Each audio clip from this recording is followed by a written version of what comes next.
Next question is from Mr. Brass. He says, how do you square the Bible's teaching of God making the good world with millions of years of suffering and death? Yeah, I would refer people to my debate that I had with Cosmic Skeptic on that, where I detail some of that. People are assuming suffering is always inherently bad, and I'm not convinced that it is. I should probably do a specific video on suffering.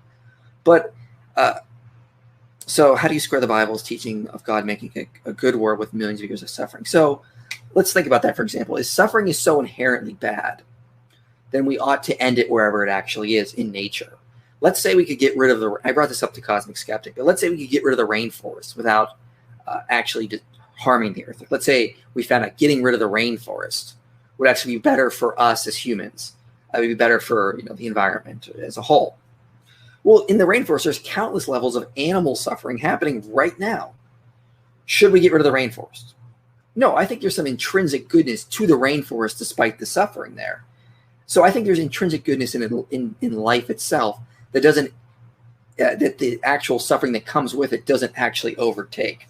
So I don't think the fact that suffering existed along with life is a good enough reason to say that the creation itself is not good, or that God cannot use that for good.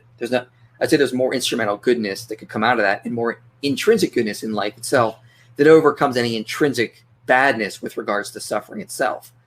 Now, I probably should do my own video on suffering. I can talk about animal suffering, kind of elaborate on some stuff I went on that debate.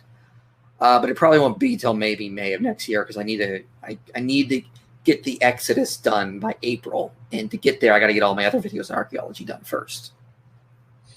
Got a lot on your plate, man. Mr. Brass says, you talked about this in Messenger, but for the audience, you seem to deny that kids were killed in the flood. How would you square that with corporate responsibility? So he's talking about my video on Genesis 7. And, I knew this video would upset a lot of atheists. So one thing I'm saying with that is I'm not denying corporate responsibility. I simply noted it's a possibility no kids died in the flood. And my reason for this is quite simple. Atheists say two things.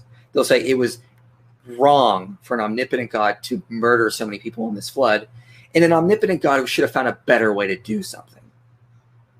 Okay, do you kind of see like an inherent contradiction in there? Maybe he did, if it was a local flood. Maybe he did something similar to what we did with Sodom and Gomorrah, where he sent angels in to get all the innocent people, or the best that the land had to offer, out before the destruction could happen. If you're going to say an omnipotent God should have come out with a better way, and you literally can come up with a better way just by looking at the Sodom and Gomorrah account and applying it to the flood, you can't criticize the flood for being evil, because God could have actually found a better way. So I'm only noting that as a possibility, that maybe there were no kids that died in the flood because God could have gotten them out. And if atheists are going to criticize an omnipotent God, they should at least give the benefit of the doubt that that's what actually happened, or that could have happened. So that's all I'm sort of noting with that. In terms of corporate responsibility, I would understand it, especially in terms of the Egyptian plagues, like the 10th plague. And I will talk about that more in a later video. But first, I need to do a video on suffering specifically and talk about the nature of it, why I don't think it's wrong for God to allow suffering. I also need to remind people that in the Bible, God is given responsibility for things he does not directly cause.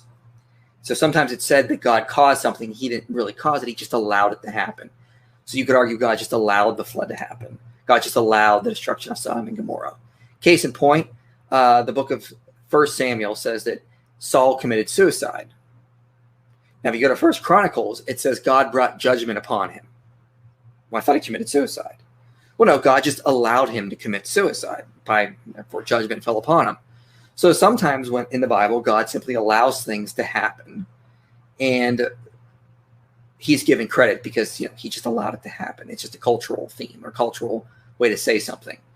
So you could argue that maybe God necessarily didn't cause the flood. He just allowed it to happen and didn't give the people time to get out, or he warned them enough time to get out, but they didn't listen to Noah, who was preaching, and so the flood came in and destroyed them all. But that would be a whole other video to go over into corporate responsibility. But I would clarify that with regards to my video on Genesis 7.